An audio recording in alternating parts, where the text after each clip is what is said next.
All right. Assalamu alaikum, everyone. Welcome back. We were just live here yesterday, but welcome back to the Thought Adventure podcast.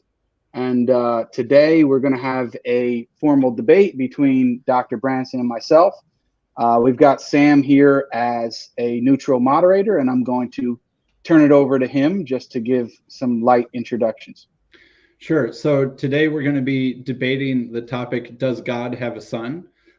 With Dr. Beau Branson in the affirmative and Jake in the negative. I think that's not the debate topic today, right? That's not the debate topic? Oh, yeah. So that's kind of like, so the exact title should be, I'm sorry. All right, pulls out my other notes. Is it impossible to have the divine nature without Aseity? Right. Yeah. Which is, sort of like they're related, but the Arian argument. Yes. All right. So my name is Sam. I'm the host of the Transfigured channel. I've talked with both Jake and Beau multiple times before. I think they're both really good guys. They're both really sharp. Dr. Beau Branson is a professor of philosophy at Brescia University. He has his PhD, I believe, from Notre Dame, and he specializes in Trinitarian and metaphysics with an analytic philosophy sort of specialization. He's especially known for defending the Eastern Orthodox doctrine of the monarchy of the Father with respect to the Trinity. And Jake is a YouTube personality and somehow is way better at philosophy than I totally understand how it's possible for him to be. But he's a really great conversation partner. I'm sure everyone on this channel already knows him. So I think that will be our debate today. The structure of this debate will have two opening statements, or we'll have an opening statement from both the participants. We'll have a first rebuttal round, and then we'll have a second rebuttal round. And then we'll have a question and answer, which will be a cross-examination where each of the participants cross-examines each other. And then we'll have closing statements from each of them. And I am here. As a biblical Unitarian, I suppose I'm kind of halfway in between you guys. I kind of agree with Jake on the debate subject, but not for all the reasons that Jake does. And I kind of disagree with Beau on the main subject, but I agree with him on other things. So I suppose it makes me a fit moderator for the debate topic. Do you guys want to do anything else to introduce yourselves before we get into it? No. I don't think so. I think that's good. Okay. And just so the audience knows, I'm going to be going first. I'll be keeping time myself, but Sam will be checking us to make sure we're keeping track here. Yeah. And so I'll be going first in each of the rounds, and then Beau will wind up finishing it off as he'll end the debate at the end. Unfortunately, there won't be any audience questions. You guys feel free to interact with one another in the chat, but just please try to keep things respectful. Obviously, I'm sure there'll be Christians, Muslims, and all kinds of people in the chat, but even though we disagree, let's try to keep it as respectful as we can in the chat. All right, so as long as you're ready, Sam, I'm just about ready here to start my timer. All right. Well, then I'll give you a countdown, and then you can do your opening statement, Jake. 3, 2, 1, ready, go. Okay. All right. I'd like to start off by thanking Sam from Transfigured, who is our moderator today, and Dr. Branson for participating in this debate today. Although Beau and I strongly disagree on theology, as you soon will see, I have always found him to be very respectful and highly intelligent. I could not think of a more appropriate defender of the view I will be arguing against than Beau. With that being said, this debate is not a new one. It is a subject that was debated early on within the Christian tradition and will continue to be, as you will see today. However, this particular subject being debated in such a manner is quite unique as far as I can tell. It is my hope that this debate will be educational for people on both sides and serve as a reference for sincere inquirers. So, what is this debate all about? Well, the title of the debate is it impossible to have the divine nature without aseity? I will be arguing, yes, it is impossible, and Beau will be arguing that it is not impossible. Before I go into arguing for my position, there are three key terms in the title that must be defined. The first is impossible. Impossibility deals with modality. However, there are different types of modalities. For example, a proposition is logically possible if and only if it is consistent with the laws of logic. A proposition is metaphysically possible if and only if it is true in at least one possible world. That is, at least if you're framing it with respect to possible world semantics. Alternatively, a proposition is metaphysically possible if and only if it is consistent with the laws of metaphysics. The final category I'd like to mention is epistemic possibility. Something is epistemically possible just in case it is consistent with an individual's current knowledge of the world. However, we are not concerned, as far as I can tell, with epistemic possibility in this debate. I'd argue we also should not be concerned with mere logical possibility insofar as one distinguishes logical and metaphysical possibilities. Just because a proposition does not explicitly express a contradiction, this does not mean that such a thing could be said to exist in reality or in some possible world. So I am interpreting possibility in this debate to deal with metaphysical possibility, given the fact that we are discussing the nature of natures, which are generally known or understood through a process of investigation. There's much more that can and should be said about this. However, time limits me to this brief explanation of my understanding of said modalities and how I'm applying it to the title of this debate. The next term that must be defined is aseity. Aseity derives from the Latin meaning from oneself as opposed to ab alio, which is through another. So something is a se if and only if its existence is uncaused and not dependent on another. The final word that needs to be clarified is nature. What is a nature? The answer to this question is extremely controversial. Broadly speaking, though, natures deal with what things are. For the sake of this debate, I will be using Beau's Aristotelian notion and understanding of what natures are. Aristotle defines a nature as, and I quote, a principle or cause of being moved and of being at rest, in that to which it belongs primarily in virtue of itself and not accidentally, close quote. Beau describes natures as having to do with the source or of activity or causal power of things.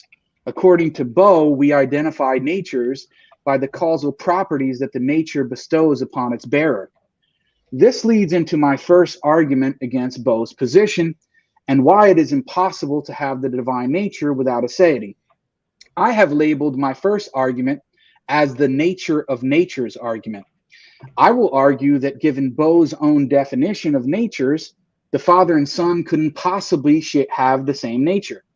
This means that Beau's current position, as far as I can tell, is internally contradictory and therefore couldn't possibly be true.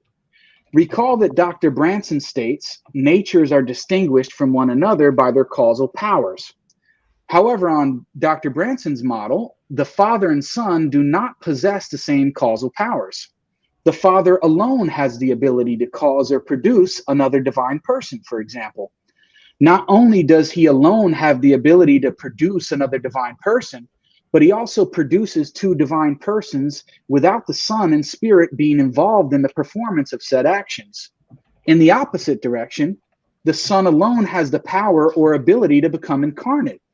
On Branson's model, the father couldn't possibly become incarnate unless he can correct me on that. So the father and son each have causal powers that the other doesn't have and perform actions that the other doesn't.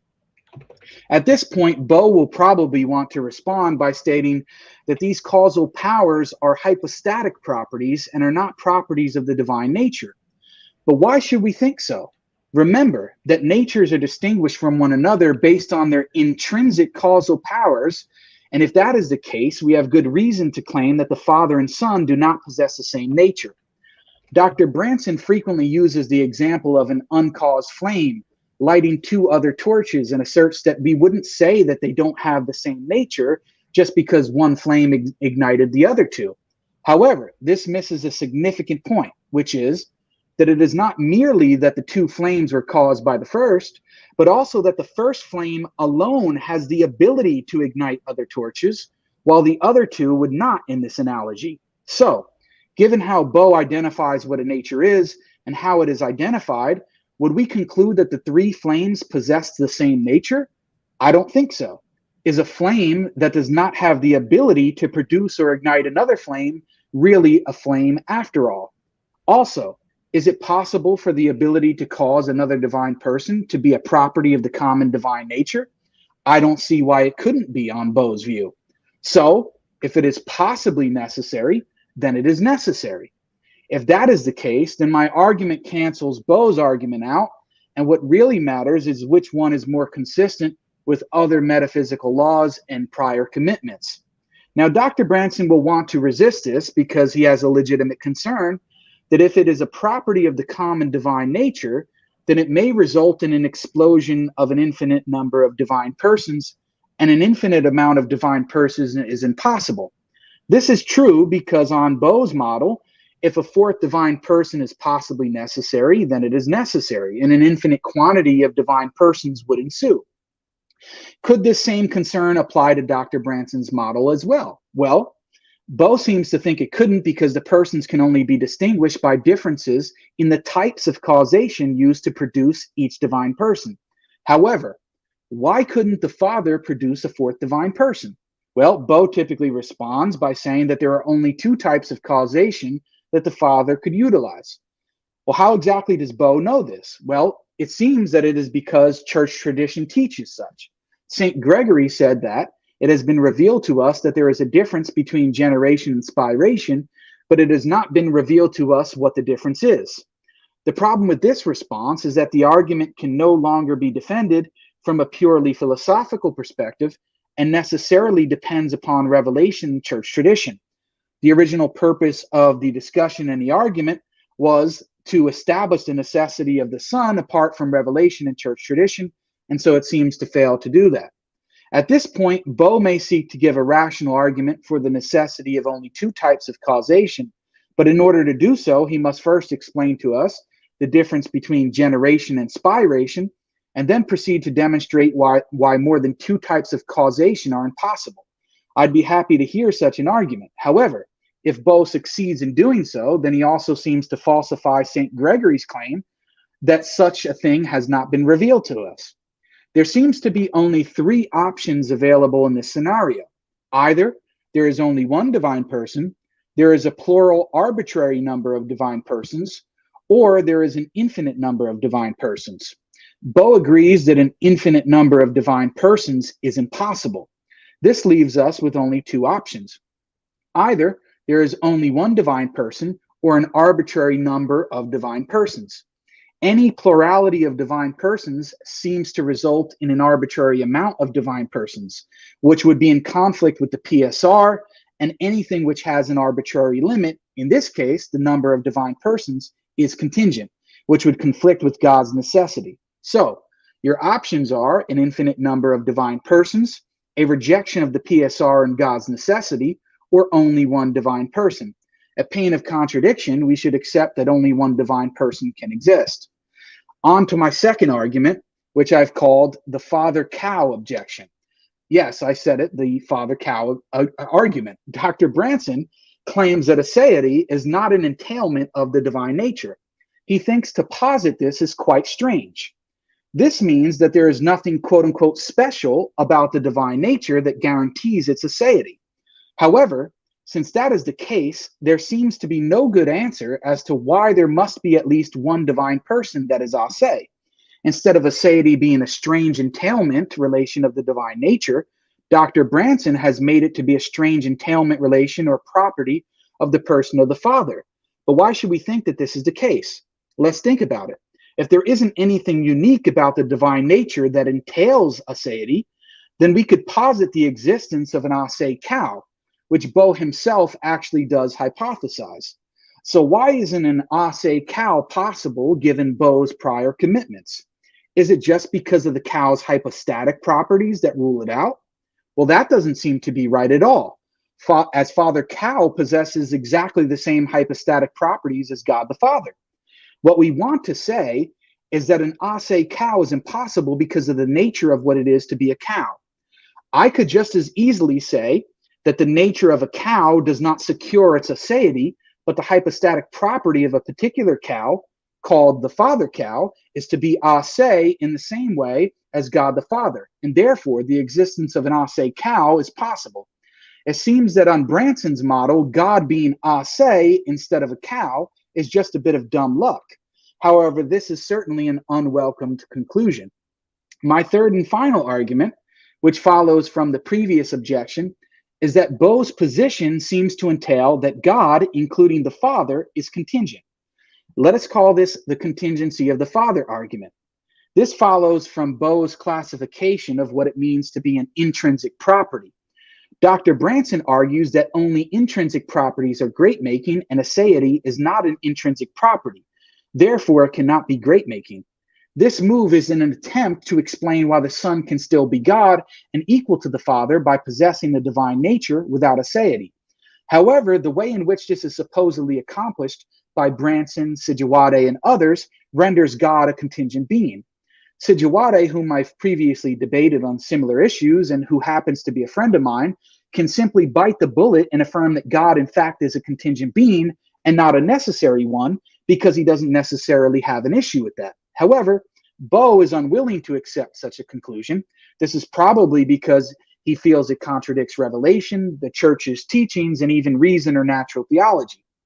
An even bigger problem with respect to this debate is that it would contradict Beau's argument for the necessity of the Son. In this debate, Beau wants to prove the possibility of the existence of the Son, with the goal in mind of later proving his necessity. He hopes to achieve this by using a modal ontological argument for the existence of the Son. If the Son is possibly necessary, then it would follow that he is necessary. However, if even the Father is not necessary, then he wouldn't be able to use the modal ontological argument for the necessity of the Son. So let's take a look at Beau's criteria for intrinsic properties and why it either entails that God is contingent or it is useless for this discussion. An intrinsic property, according to Beau, is a property that can either be possessed or lacked when it is alone or accompanied by another object. Beau argues that aseity is a property which cannot be lacked by a lonely object because if it is lonely, then it cannot be dependent upon anything other than itself. What type of modality is being used here? Is it logical, metaphysical, epistemic, or something else? If it is merely logically possible, but not metaphysically possible, then it doesn't seem to be relevant. If it is merely epistemically possible, then why must I take it seriously in having metaphysical import with respect to the nature of properties and essences? On the other hand, if this is being expressed with respect to metaphysical possibility, then this would mean that there is a possible world in which an ase rock exists and God does not. This entails that God wouldn't be metaphysically necessary since he does not exist in all possible worlds. At this point, Beau may suggest that God too exists in this world, but what it means to be lonely is not to be accompanied by another contingent object. However, this would mean that a contingent being would exist, ase, even in a world which God exists. First, this would be problematic as God would not be the cause or explanation of said contingent being, which opens the door to atheism. Think about it. If there can be concrete contingent beings that don't require an explanation, then an atheist can say the same about the universe, which would call into question God's necessity. Also, it would directly contradict a statement which Beau himself has recently made. When speaking about aseity, Beau stated, and I quote, "If you're ase, then you're a necessary being." And again, it does not follow from that if you're a necessary being, you have to be ase, close quote. However, if the lonely object in the possible world in question was ase, then it would be necessary and no longer contingent. This would entail a plurality of necessary beings with different natures. It seems to me that there are many problems with the criteria offered, and others have pointed this out as well. I believe that it is flawed, at least with respect to its application to necessary beings. Attempting to utilize it with respect to contingent beings and then claiming it will easily map onto the discussion about necessary beings is quite controversial. This criteria was constructed by a naturalist philosopher who may not have had the idea of a necessary concrete being existing in all possible worlds in mind when constructing it. We can debate whether or not aseity is an intrinsic or extrinsic property. However, even if I grant that aseity is an extrinsic property, that does not solve the issue for Beau. I can still state that aseity is an essential extrinsic property of the divine nature, such that without it, one could not possess the divine nature. This would mean that if the Son is not ase, then he could not possess the divine nature, because aseity would be an essential extrinsic property of the divine nature rather than it being a hypostatic property of the Father. So, why should I accept that aseity is a hypostatic property of the Father rather than an essential property of the divine nature, whether it be intrinsic or extrinsic? Also, Beau seems to think that only intrinsic properties can be great making and extrinsic properties cannot be. But why should we think so? Even if aseity turns out to be an extrinsic property, it is still unique to God unless Dr. Branson thinks that other ase beings exist or are even possible. Remember that aseity entails necessity. So, if there are other ase beings besides God, then this would mean that there are a multiple number of concrete necessary beings that are not God nor grounded by God himself. If there isn't a metaphysically possible world in which another ase being exists, then this is a unique property of God, regardless of whether or not it is intrinsic or extrinsic. So, if aseity turns out to be a unique essential property of the divine nature, why couldn't it be great making? Does God have essential properties that are not great making?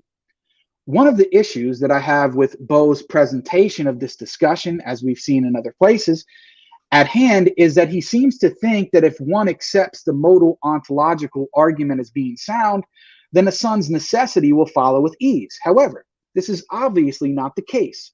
The amount of metaphysical positions that one must commit to, in addition to the modal ontological argument, is staggering. You must buy into Beau's understanding of properties of necessary beings. You must reject the strict form of divine simplicity. You must accept his narrow understanding of natures. You must reject the plausibility of aseity being entailed by the divine nature. And the list goes on and on. There is much metaphysical baggage in Beau's system that one can rationally reject, in which case his argument for the necessity of the Son simply would not follow. In summary, I first defined the key terms involved in this debate. Next, I provided three main arguments against Dr. Branson's position. The first argument was the nature of natures argument, which sought to establish an internal inconsistency between the doctrine of divine processions, Beau's view of natures, and the possibility of the Father and Son sharing the same divine nature. My second argument was the father-cow objection, which points out the apparent arbitrariness of what turns out to be ase in Beau's system and what doesn't. My third and final argument was the contingency of the Father argument, which sought to establish that either Beau's criteria has metaphysical import or it doesn't. If it does, then a host of problems will arise for Beau's own views. If it doesn't, then it is largely irrelevant to this debate, I would argue. I'm looking forward to engaging with Beau in the rest of this debate, and I want to thank Sam once again for moderating. Thank you very much. All right. Thank you, Jake, for your opening statement. Jake, just one question. Do you have power over the screen to switch me and Beau? Yeah. Okay. Yeah. Let me switch. I'll put Beau on top, and I'll go down to the bottom, like he's talking down to me now. or actually, here, put me on the bottom and you two on the top, so that way. Okay, that's better. There you go. You guys are debating each other. Yeah, that's why you're here. Yeah. All right. Okay. So that was Jake's opening statement of 20 minutes. Next will be Beau's opening statement of 20 minutes. And I will say ready, set, go. Okay. Well, let me start by thanking Jake and Sam both too. I've known, I guess, both of you for a while now, and I really enjoy my conversations with both of you. So I appreciate that. I don't know if this will be quite as polished as Jake has, but I'll try to address everything. Since Jake already talked about the definitions, I'll skip past some of that, but I do want to reiterate. So the definition of nature that we're working with is this Aristotelian idea that it's a source of causal powers and activities.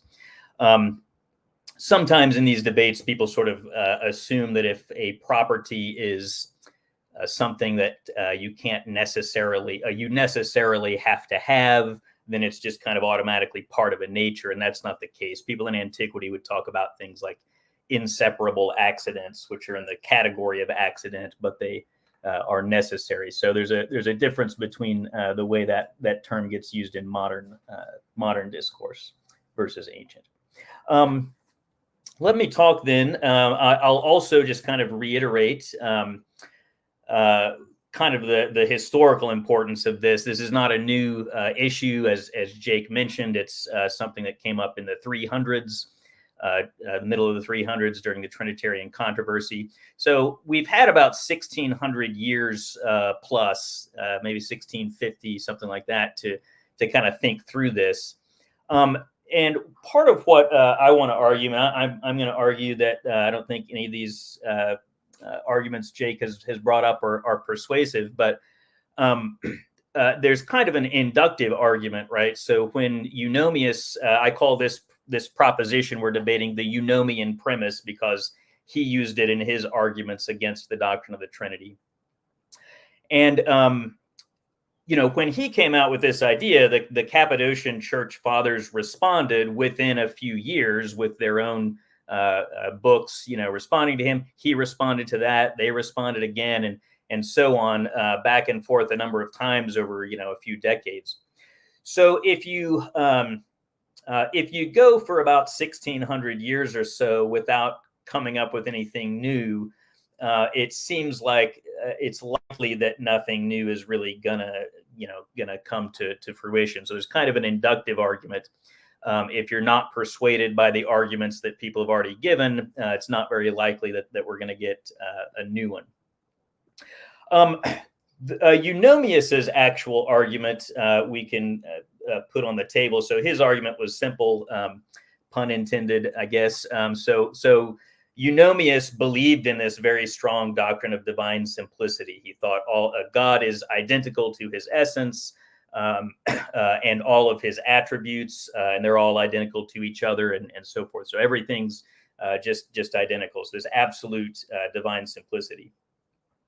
If that's so, and if aseity is one of those attributes, then he said, then that just is the divine essence. So he thought, very quick, simple argument that the Father and Son can't both have the same essence if one is ungenerated or unbegotten and the other is begotten or caused.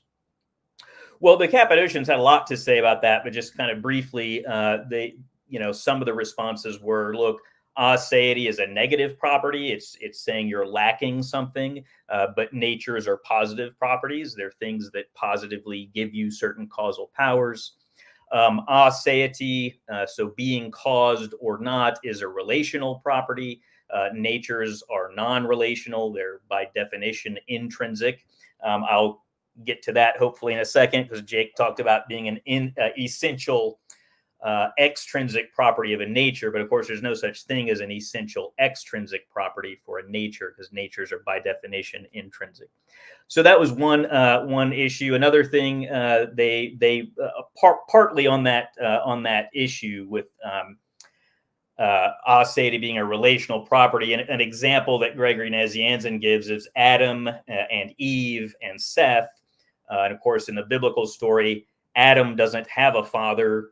Seth does. So Seth is begotten. Adam's not begotten. But they have the same nature. They're the same species of thing, which is the Aristotelian sense of nature. Even though you might say it would be impossible for Adam to have had a father, because then he wouldn't be Adam, right? He wouldn't be the first one. But that's a hypostatic property, like Jake mentioned. That's an individual property of Adam. And Eve, as Gregory Nazianzen points out, Eve, has her origin from Adam, but not by begetting. She's not his daughter. She proceeds out of his rib, right? So we have right there in the book of Genesis kind of an analogy for the Trinity. You have Adam, Eve, and Seth, begotten, unbegotten, proceeding, but they're all, and they all have those origins, and probably it's necessary that they have those origins, but they all have the same nature. So that's not not a problem. So it's kind of, it's easy to see why Eunomius's theory didn't work. I mean, another issue is just the strong view of divine simplicity itself seems problematic.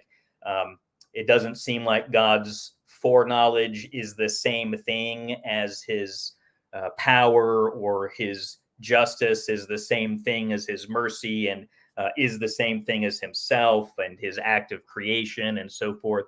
Some of those things have to be contingent, like his act of creation, and some are necessary, like his foreknowledge. So it's difficult to see how those would be identical anyway.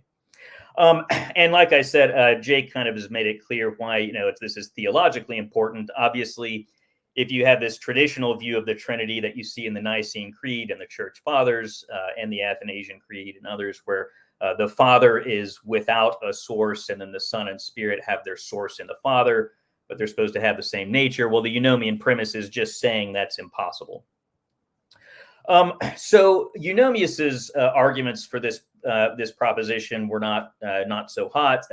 Every so often it gets resurrected, sort of, either by Unitarians, like in the 1500s, by Muslims. Today in analytic philosophy, some actually Trinitarian Christians who kind of have a non-traditional view of the Trinity try to use it. But it's usually just kind of asserted as though it's sort of obviously true. And like I said, there's inductive reasons to think, well, if we don't get a good argument for it, then we're probably not going to be. There's some just purely logical or a priori reasons to question whether we're going to get a good argument for it. And I want you to think, too, as we go through this debate about whether, where do Jake's arguments fit into this kind of category. So one way that you can support a proposition is, as we'd say, a posteriori, meaning after experience or on the basis of experience. So you can do experiments and observations like we do in science, right? For example, we never observed copper that fails to conduct electricity. So it seems like, well, maybe that's just a feature of the nature of copper, right? But of course, it's difficult to say that we know things a posteriori about God, right? There's a lot of difficulties with that, but the most obvious one would be that inductive inferences require many, many instances to confirm them. You have to look at a lot of different bits of copper before you finally feel confident that, well, maybe they just all work the same way. So you would have to look at lots and lots of different gods, right, before you could conclude very, very confidently facts about his nature, at least on the basis of experience. So that would be something I think Muslims and Unitarians would probably not want to do, right? So that's not really going to be a good way to argue. How would you prove something not a posteriori, but a priori, that is prior to experience or without relying on experience? Well, there's a couple of ways to go. Jake mentioned the difference between logical truth. We make a distinction between logical truth, analytic truths, and then truths that are, we might say, synthetic a priori, or truths of metaphysics. A logical truth is one that's just made true in virtue of the logical operators in a statement. So logical operators are words like and, or, not, all, some, none. So if I say if P, then P, that's going to be true. It doesn't matter what P means. It doesn't even matter whether P is true, right? If you say, if Muhammad is a prophet, then Muhammad is a prophet. Well, I believe that, right? I believe if he's a prophet, then he's a prophet. It doesn't matter whether he is or not. That statement's going to turn out to be true. But the Eunomian premise doesn't have a logical form like that. That's just kind of guaranteed to be true, and it doesn't matter what it means. It has the logical form, it's impossible for X to be both A and B, right? But that's not something that's just logically true, right? It's possible to have two different properties. So the Eunomian premise isn't going to be based on experience. It's not going to be just a truth of logic. Another way to prove something a priori would be to say that it's what we call analytic. In other words, true by definition. So that's to say it's not made true by just the logical operators, but in virtue of the definitions of the terms. So if I say it's impossible to be both married and a bachelor, that's not a logical truth, but if I substitute the definition for bachelor, it's going to have the term unmarried in there. So then I'd get a contradiction, right? I'd be saying it's impossible to be both an unmarried male and married. Well, that's right, because that would be contradictory. So that's one way to prove something a priori, is to say it's just true by definition. I don't think even Jake is going to say that this is just true by definition, right? If so, it would have to fall out of a definition. We would need to know what definition is Jake giving us that somehow entails this claim that it's impossible to have the divine nature but be Aseity. We looked at the definition of nature. It doesn't contain any reference to Aseity. We looked at the definition of Aseity, and it doesn't contain a reference to natures. So it's not going to be an analytic truth either. The only option that's left is that it's a synthetic a priori claim. And sometimes this is kind of how people define metaphysics. Jake talked earlier about the laws of metaphysics. The laws of metaphysics would just be these synthetic a priori claims. The difficulty with synthetic a priori claims is they've puzzled philosophers for centuries, right? So David Hume famously just argued that no such knowledge is possible for humans. Immanuel Kant's entire system of transcendental idealism is just kind of explicitly designed. It's a very famously complicated system. Just try to figure out how we could ever have such knowledge, and it's arguably not very successful even at that. So the difficulty is kind of trying to figure out these kinds of propositions are automatically difficult to know for sure. There's two ways that you might support them though. So I do metaphysics. I don't have any problem with metaphysics. Obviously, the Muslim metaphysician doesn't have any problem with metaphysics. So I don't have any problem per se with using synthetic a priori propositions. The problem is, how do they get justified? Why should we believe synthetic a priori claims? Well, one reason would be because if it just follows logically from other synthetic a priori claims that you already believe. So, for example, the principle of sufficient reason says if something is a contingent being, then it has to have a cause, or depending on how you formulate it, if it's a created being, it has to have a cause, or if it's a finite being, it has to have a cause.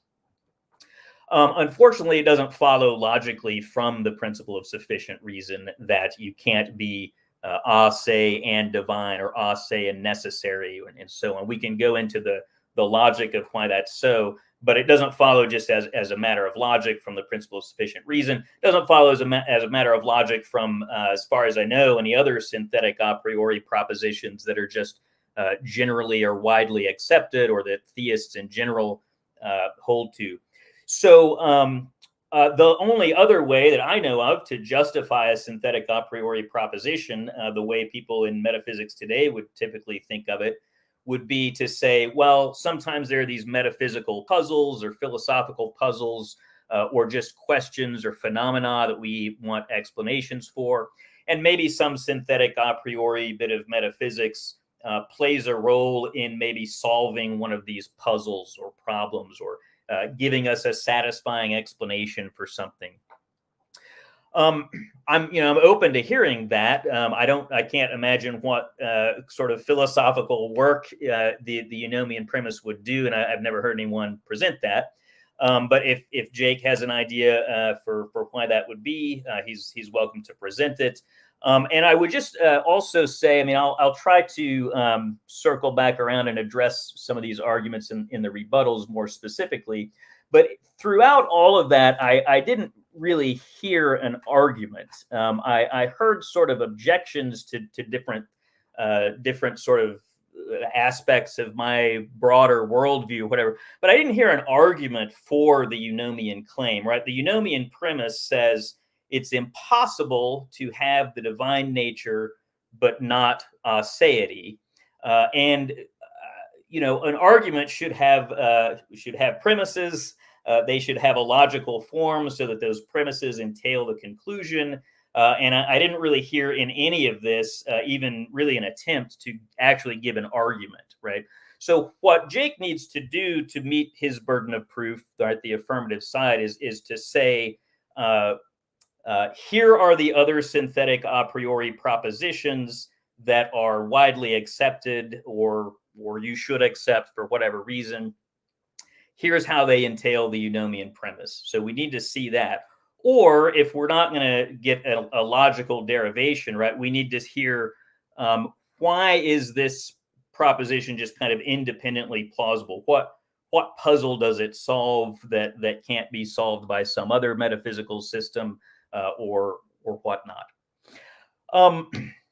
And I can let me just maybe sum that up by saying those are the only options, right? So either a proposition is justified on the basis of experience, it's a posteriori, or it's not, so it's a priori. If it's a priori, either it's a logical truth, which this isn't, or it's not, right? If it's not a logical truth, then either it's analytic, which this one isn't, or it's synthetic. And since we're talking about a priori propositions, it's synthetic a priori.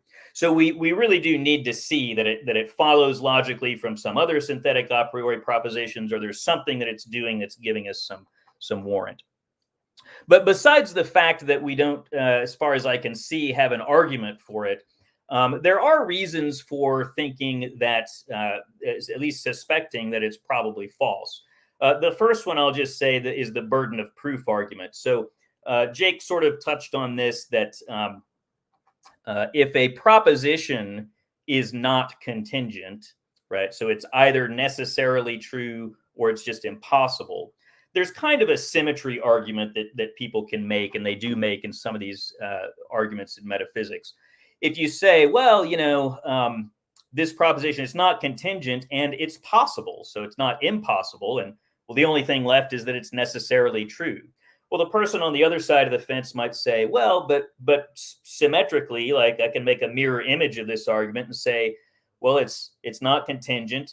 It's possible for it to be false, so it's not necessary. Well, that means it's absolutely impossible, right? And so either side it's not obvious that either side sort of has the upper hand in that way. But I would argue that it's a very different situation when we're talking not about propositions, but about individuals, about beings, existent things or objects, right?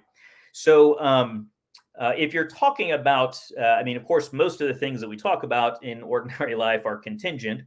So they could exist, or they could fail to exist. But I think that we normally really do think that an object is a possibly existing object, unless there's a reason to think it's not. And in fact, typically, that's kind of how proponents of the modal ontological argument, at least it's one way that they argue that it's possible for God to exist, is they say, look, the burden of proof is on the atheist to give me a reason why I should think it's impossible. Now, when we're talking about just God in a general sense, atheists sometimes appeal to alleged paradoxes with divine attributes like omnipotence or omniscience and say there's some incoherence there. So it's just a kind of intrinsic internal contradiction. I don't agree with those atheists, but at least I can understand why they would say that. I think it's very difficult, though, for a Muslim or other theist, though, to say there's a reason why a being that has just all the same properties as God, just with the one exception of Aseity. Well, all of those properties, you're already committed to saying that those are all possible. They can all, in other words, go together.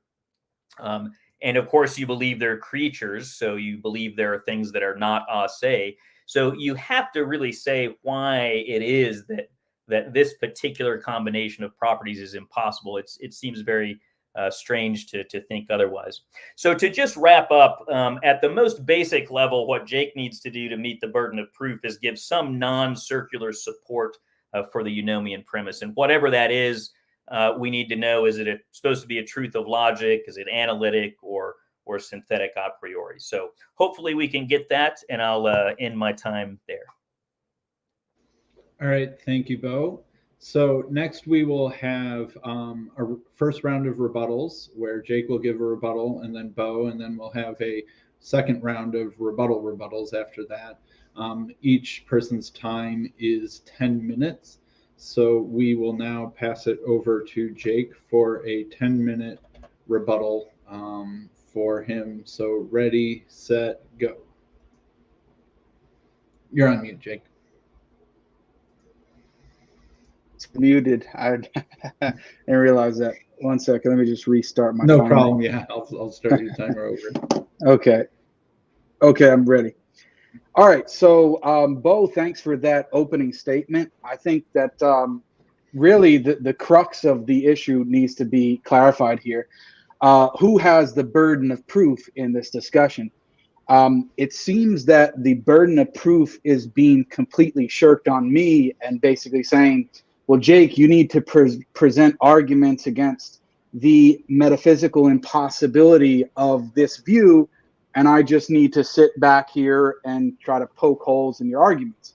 I don't really think that that's accurate at all. I don't think that that's how it works, especially given the fact of what your further claims are about the not only possibility of the sun, but about the necessity of the sun, given the modal ontological argument, and the fact that this argument itself, as you already stated, somebody can just simply bring another argument that says, well, also, it's also possible that God does not exist. Or in this case, it's also possible that the sun does not exist, meaning it's also possible that the sun, that aseity is a property of the divine nature, or at the very least, that if the sun lacks aseity, then he cannot be God. So just as I can do that, you can also do that. And that's why I said we need a symmetry breaker. And where the symmetry breaker comes in is in the realm of the discussion of metaphysics, which has to do with what are these metaphysical laws that we're using in order to interpret what the nature of natures are, what properties are, what natures are, how do you determine that? And all of these kind of things are metaphysical questions. And obviously, Beau and I disagree on those questions. And that's what really needs to be debated. Now, there was an accusation that I didn't provide any arguments. I actually provided 3 arguments, and some of them were meant to be arguments of basically showing the entailments of Beau's views, which lead to an absurdity, which is that the possibility of an ase cow, and the possibility that God is not necessary. These were arguments. They were argument ad absurdums to show these are the entailments of Beau's views, which he would want to reject the possibility of an ase cow existing. He also wants to maintain God's necessity. And therefore, if he wants to maintain those things, he ought to reject the ideas that entailed those views that got him there to begin with. So I did provide arguments for that. Also, Beau made a claim about whether certain things can be known about God a posteriori. And he said, well, no, they can't because we can't like investigate different gods because there's only one God. We can't go out and see, well, okay, are there 5 other gods, and then do a comparison or overall analysis between these different gods and how they function and how they operate and what their natures are, etc. But obviously, Beau thinks that there can be things that are known about God a posteriori, which is part of the claim that I made from the beginning, that his argument is dependent upon those things, which he claims to know through revelation. For example, that the Father alone had not only is ase, but the Father alone has the property of being able to cause another divine person. Can Beau give us an a priori argument to establish that? Well, it seems that he has to appeal to revelation. And this is the point that I'm making. This is not just a simple thing where we have a divine nature in like a sandbox, like we're creating a divine nature in a sandbox. And then we take this property of aseity and we remove it. And then we say, okay, we can just perform this duplication process like this. This is the manner in which Beau is operating. It seems to be really, from my perspective, just not adequate for dealing with the nature of the necessary being and this entire discussion. And this isn't something that I brought up. You can find this. There's actually a paper which is called Analyzing Aseity by Sarah Adams and John Robson, which I just want to read a brief section from this, which deals with the very question that we're discussing now. Right? And what they say in this paper is basically when it comes down to the modality of whether or not a property is intrinsic or extrinsic, it's extremely problematic when it comes to anyone that believes in God, especially if God is a necessary being, which I find it strange that Beau is saying I didn't provide any argument. I did provide an argument. I said that your position would entail that God is not necessary, that he's contingent. And therefore, if we want to maintain that God is a necessary being, that your position would necessarily be false, right?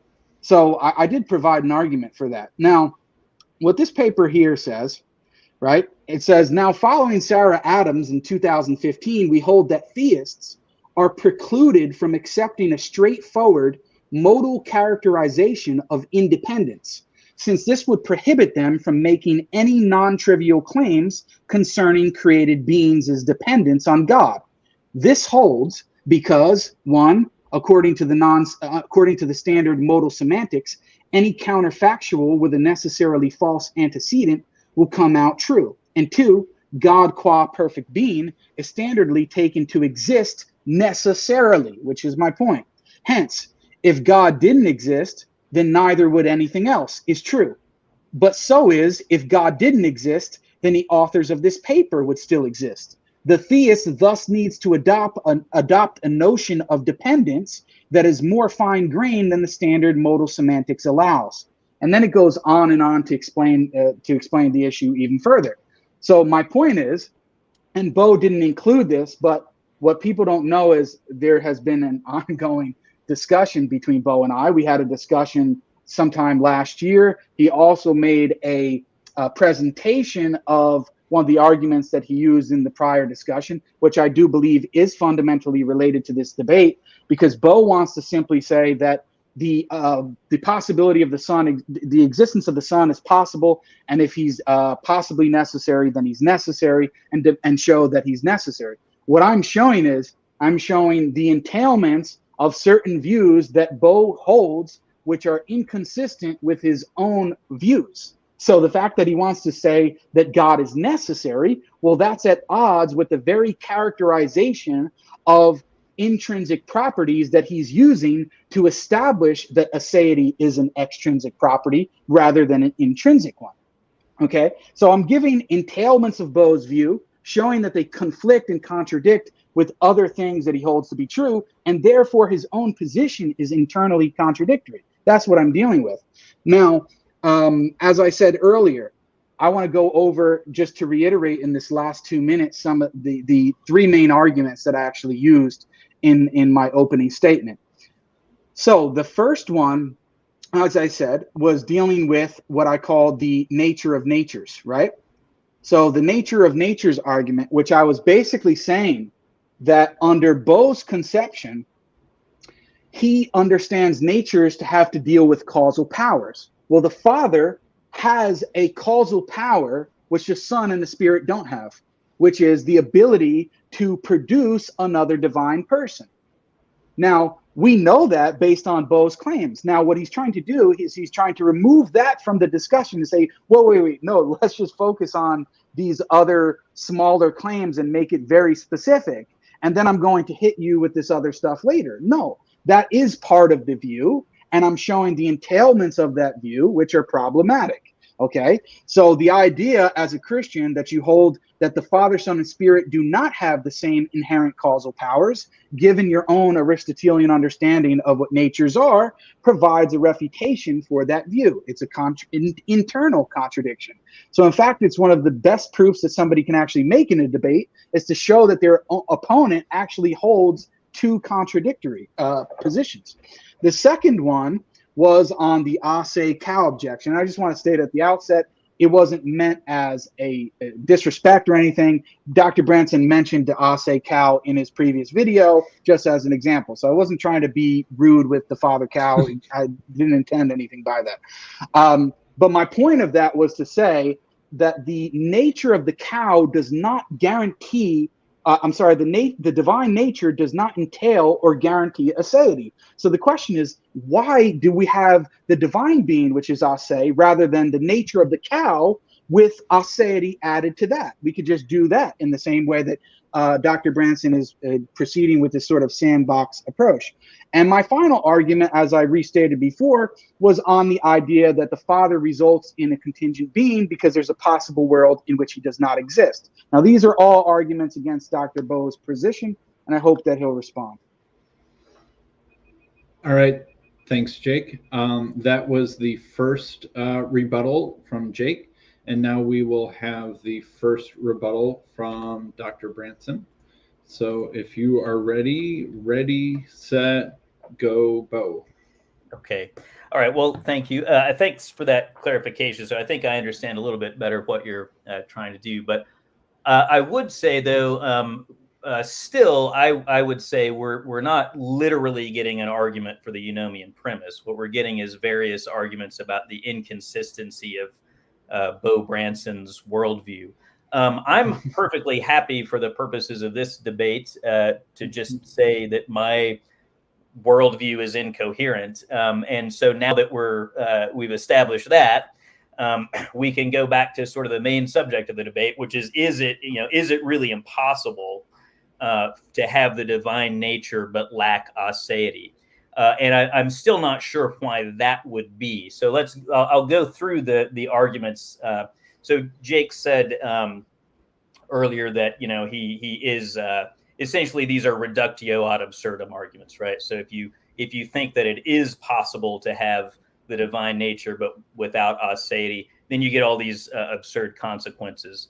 The problem is that they don't follow logically from the propositions Jake has put forward. They follow logically from the negation of the Eunomian premise plus a bunch of auxiliary assumptions about metaphysics. That's fine. But then now, instead of wondering why I should believe in the Eunomian premise, I'm just going to wonder, why am I supposed to believe in all these auxiliary premises? So to get sort of more specific then to address these issues. So the nature of nature's objection says that Father and the Son have different powers, and natures are individuated by powers, so they have different natures. So the issue there is so natures themselves are individuated by the causal powers they bestow upon their bearers. But Jake is right. You can have causal powers or lack causal powers for reasons that don't have to do with the nature. So just to take a simple example, a copper wire can conduct electricity by nature. A copper key can conduct electricity by nature. But because the key has this shape, which is not part of the nature, but it has a certain shape, so it can unlock doors. So the key has a power that the wire doesn't, but that doesn't mean they have different natures. In Aristotelian terms, they have the same nature, which is copper.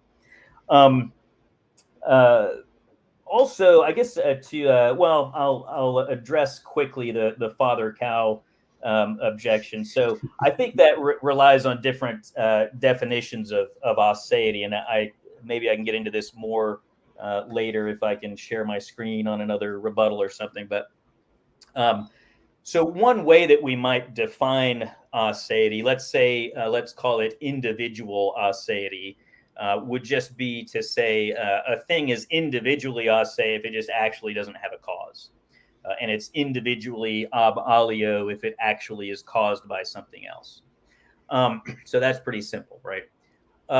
Natural aseity, we could call it. Well, let's talk about being naturally ab alio. That would be to say that you have a nature, so you are a kind of thing such that any member of that kind or anything with that nature is required to have a cause. So if you believe in the principle of sufficient reason, like most Muslims and Christians do, contingent beings by nature require to have a cause.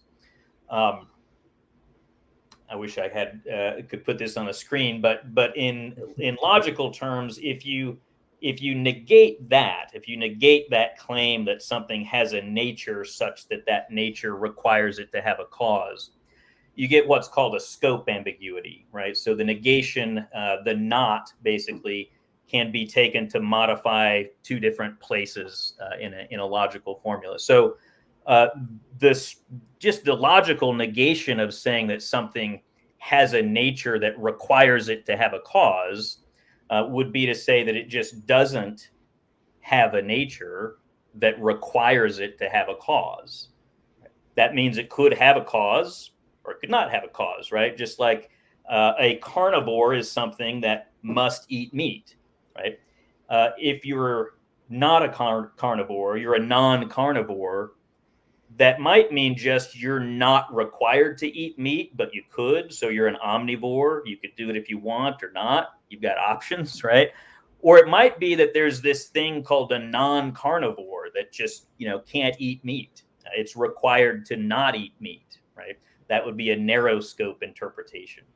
Again, the logical negation of saying that God, is ab alio by nature is just to say that it's not the case that he's ab alio by nature. So his nature doesn't require him to have a cause, doesn't require him to not have a cause. The contingency of the Father argument, I agree with most of what Jake is saying. I think it's just a problem with the definition. It sounds to me like Jake would actually agree with me that that's just a glitch with the particular definition that Lewis and Langton give of extrinsic and intrinsic. That if you define an extrinsic property as one such that in any possible world where you have that property, then there has to be something else that exists, or vice versa. If you have that property, that nothing else can exist, or if you lack it, you get an entailment. So if you define extrinsic properties as ones where having or lacking them either requires or prevents there from being other beings in any possible world, then sure, you get this problem that if you believe there are any necessarily existent beings, then you just kind of get this collapse where all properties turn out to be extrinsic. There are no intrinsic properties. But that just seems like that's an obvious problem with the definition, right? So there are lots of other ways to define intrinsic and extrinsic properties. Some people just take the distinction to be basic because we all kind of make this distinction at some point. Sometimes people take that to be basic and they define what a duplicate would be in terms of intrinsic properties. But some people just think, well, maybe I understand what a duplicate would be, and I just define intrinsic properties in those terms. So if you remember the old Star Trek series where people would go into the transporter beam and it would kind of break them down and beam them somewhere, but every now and then, the beam might hit a electromagnetic field or something and accidentally, creates two people that are exact duplicates of each other. Well, if you understand that, if you could watch Star Trek episodes and you understand, okay, Captain Riker accidentally got split into, two Rikers, then you know what an intrinsic property is, right? Another way, there's a million ways to do this, but a very simple way to do it is just to say, instead of talking about possible worlds, I just say that it's analytic, right? So extrinsic properties are ones where either it's analytic, in other words, true by definition, that if you have that property, something else exists, or if you lack that property, something else exists, or if you have it, nothing else exists, or if you lack it, nothing else exists.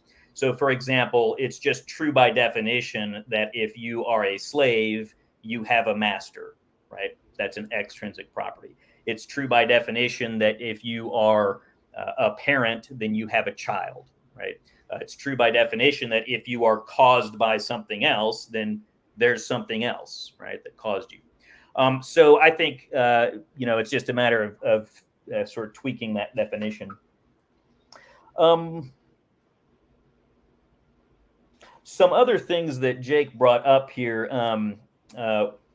Well, let me address that. There's maybe a deeper issue. He wants to say that I'm sort of appealing to revelation, but I'm not appealing to revelation. It's just this is the view. This is my view that you're supposed to be attacking, right? So I'm happy to say Nothing that I believe has ever been revealed by God. I'm happy to say whatever else you want to say, but the question still remains: is it for some reason actually impossible to have the divine nature without aseity? And I'm still not hearing a reason why that would be. So I'll shut up there, and I'll cede the last 20 seconds or whatever of my time and let Jake talk. All right, thanks, Beau. Okay, now we'll enter a second round of rebuttals with 10 minutes each. And again, we'll start with Jake. So I'll pass the timer to you. Ready, set, go.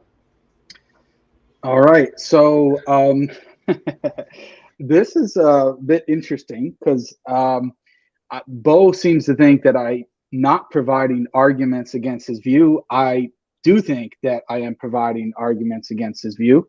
So I don't know. Maybe we'll figure that out. But my claim is very simple, that this sort of patchwork principle that Beau is working with, that we can just think of natures in an abstract manner, and then we can just take a property from here and move it over there, and that's what we're doing with Aseity. That's the very thing that I'm challenging, and the way that I'm challenging it, and one way that I challenge it, was with the third argument. Now, the third argument, I don't know, it seemed that you addressed it, and maybe you actually partly agreed with my concern. And you didn't use that criteria for intrinsic or extrinsic properties in this debate, but you did use that criteria quite explicitly in your video presentation on the Orthodox Shahada channel, giving your argument, which, listen, the fact of the matter is, yes, I do have your argument of the modal ontological argument for the sun in their background, because that's the next step. And so, yes, I am looking ahead and I'm seeing, okay, this is the next step of the argument and what is going to be entailed by that. I'm not looking at this discussion, and this is the whole point, that you have even already admitted, that we need to look at these metaphysical truths or metaphysical laws and take them into account when looking at this discussion. We can't just look at it in a vacuum and just say, oh, we just have this, divine nature, and then we remove this or remove that. It doesn't work like that. It needs to be understood on a more holistic approach. And I'm saying that your own argument, and at least how you've presented it in the previous video, I would like to know if you now abandon that intrinsic, extrinsic criteria because of the problems that I've mentioned. If you do abandon that, fine. But I don't want to just take that for the sake of argument. I want to know if that's actually your position, because on my view, either it's trivial and it's really meaningless for this entire discussion in clarifying that something is an intrinsic or extrinsic property, or it does actually have real metaphysical import. And if it does, then we're going to get all sorts of kind of problems: an explosion of necessary beings, lack of intrinsicality, and all this kind of stuff. So it is relevant to the discussion. Now, you mentioned that we could take the properties to be basic, meaning that we can take the distinction of an intrinsic and extrinsic property and just understand the distinction to be basic. Well, if that's the case, why can't I do the same? And then again, the same argument follows. Well, it's basic to me that aseity is an intrinsic property, and then you say, no, it's not, it's an extrinsic property, and we're back to square one, right? So my point is, when you're talking about metaphysical possibility, you have to take into account the person's metaphysics. I'm not just looking at this one metaphysical thing in a vacuum. I'm taking into account my larger metaphysical ideas. For example, which is something I haven't really pressed on, I went with your understanding of the Aristotelian definition of a nature or essence. But as you well should know, Beau, and the audience as well, that the idea of an Aristotelian essence, and especially in the way that you understand it, is extremely controversial, right? There's nothing about that I need to accept. In fact, I can say that the existence of an Aristotelian essence is nonsensical, that there is no such thing as an Aristotelian essence. And then the entire argument seems to be, or your entire position seems to be compromised because it's predicated on this type of essentialism, and I would say radical essentialism of Aristotelian essences and even when it comes to the divine nature, and making a distinction between a Leibnizian essence or the hypostatic properties that the persons have, and this sort of Aristotelian notion and this realist notion of essences as well.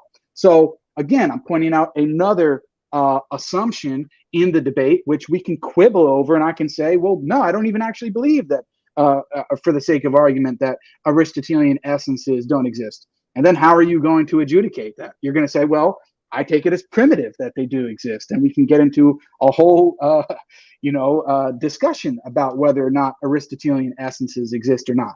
My whole point here is to say that it's not copy and paste patchwork principle, sandbox games that we're playing here, as simple as you make it out to be. What my approach is, it needs to be a more holistic approach in light of a person's wider metaphysics and what they understand, and see whether or not there are genuine conflicts between what they hold and what the person that they're arguing against holds.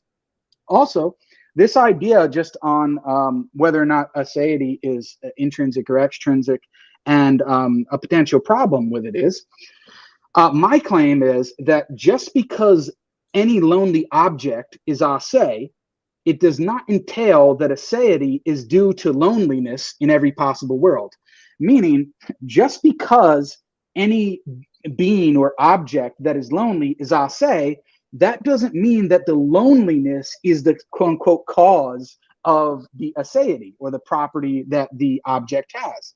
Just because loneliness entails aseity, that does not mean that aseity could not be entailed by something else, right? So, but at the same time, it's not the same idea with loneliness, that loneliness is entailed by the lack of other objects besides it, right? So that's the only conditions in which you have loneliness, that it's being quote unquote caused by the fact that it's lonely. But it cannot be entailed by anything else besides that. But it's not the same thing with aseity. So this is the problem that I'm saying, is that under the account of intrinsic and extrinsic properties that you've given in the past, okay, both of these properties of loneliness and aseity would meet the criteria and would be considered extrinsic properties. But obviously there's something different about loneliness compared to aseity, right? And so that's my whole point, is that there's a problem with the criteria. And there are many problems with this criteria. And the honest reality, I'm not using it as like a genetic fallacy against the argument. I'm just saying from a psychological point of view, it seems to me that it was constructed by naturalist philosophers that didn't really have a consideration of these concrete necessary beings. And that's why it causes all sorts of problems when you try to use this intrinsic extrinsic distinction in the way that Lewis has provided the criteria and apply it to a necessary being. I'm just extremely skeptical of it. And the reason why is because the entailments of the view, that is an argument that the entailments of the view results in an absurdity. Now, let's see, there were some other claims I think that Beau made. Oh yeah, back to this issue of burden of proof, right? So I think that we have equal burden of proof in this discussion. I mean, I took the title of "Is it impossible?" For the sake of debate, because I think I'm a good sport. But the reality is that Beau has to, in the same way that he has to say that it's possible, and I'm saying that it's impossible, okay, when it comes to these metaphysical things, it's going to come down to our metaphysical laws that we're dealing with and our conceptions of natures, the nature of natures, which was my first argument, properties, how they relate to natures, intrinsic, extrinsic properties, etc. There's all of this metaphysical baggage and discussion, and to try to remove that from the discussion and just ask in a vacuum, well, is it possible? Well, what do you mean, is it possible? In what sense? What are you talking? Are you talking about merely logically that when I say it, there's no contradiction, that it's not a square circle? Or are you saying, well, is it epistemically possible, or some type of lesser possibility. What exactly are you talking about? If you're talking about metaphysical possibility, then of course I can include these other metaphysical considerations. I can also critique your view given the other metaphysical views that you hold and show that they either entail absurdities from my perspective or even internal contradictions within your own view. So yeah, I think that there are several key issues here that really I think Beau is just I don't know. Either he doesn't think that they're germane to the topic when I do, but I clearly think that they are related to the topic, in that if you have a different view on these things, for example, if I think that Aristotelian essences are impossible, and this entire distinction that he's making between the essences is impossible, then it's very simple that it simply wouldn't follow Beau's view. I think my time's up. All right, thanks. Now we'll have an opportunity for Beau to give his second rebuttal of 10 minutes. So if you're ready, Beau, we'll say ready, set, go. Okay.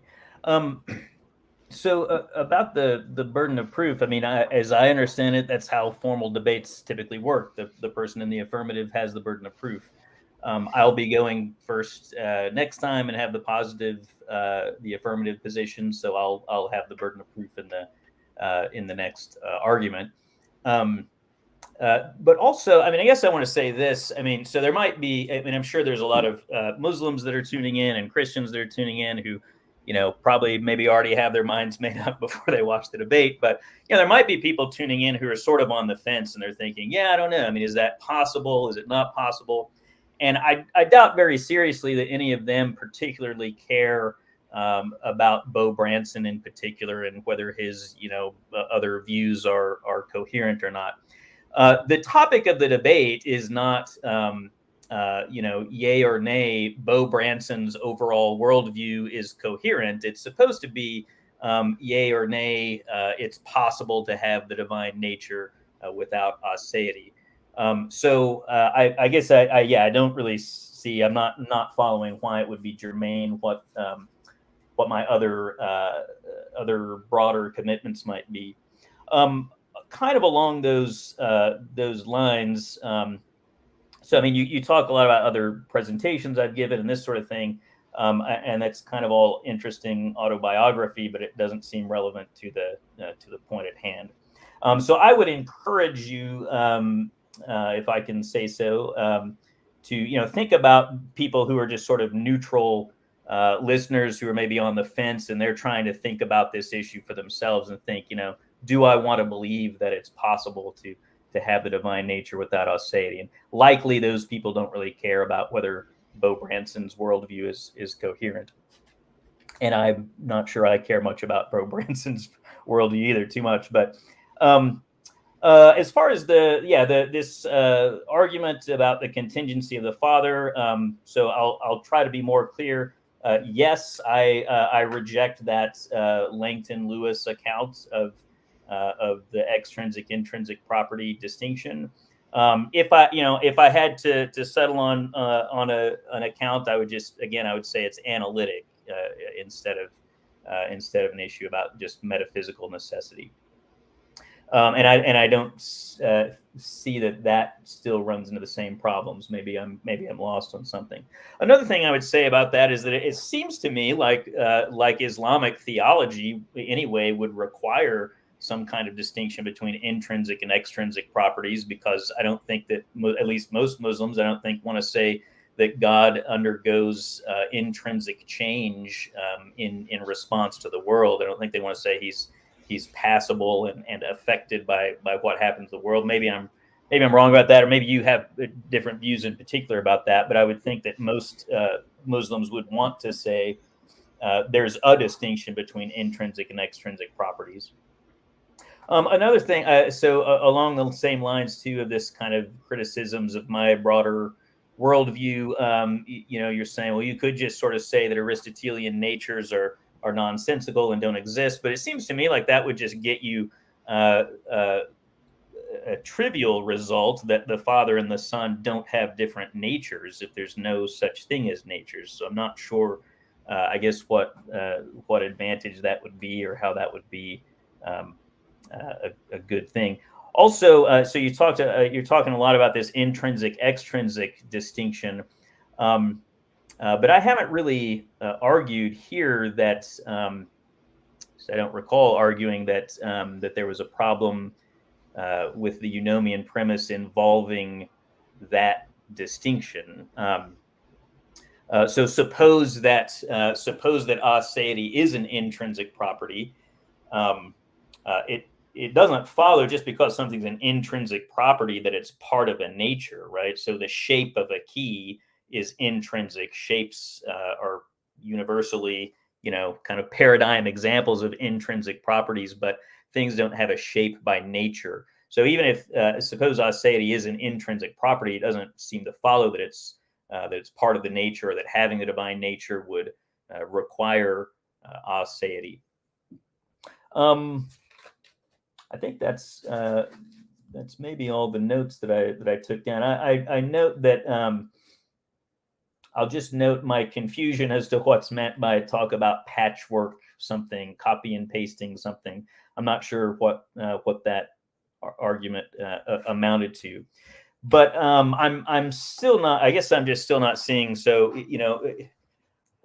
I guess the idea is if we negate the eunomian premise, then we're supposed to get various absurd consequences. But it seems like those absurd consequences only come in the context of various auxiliary premises.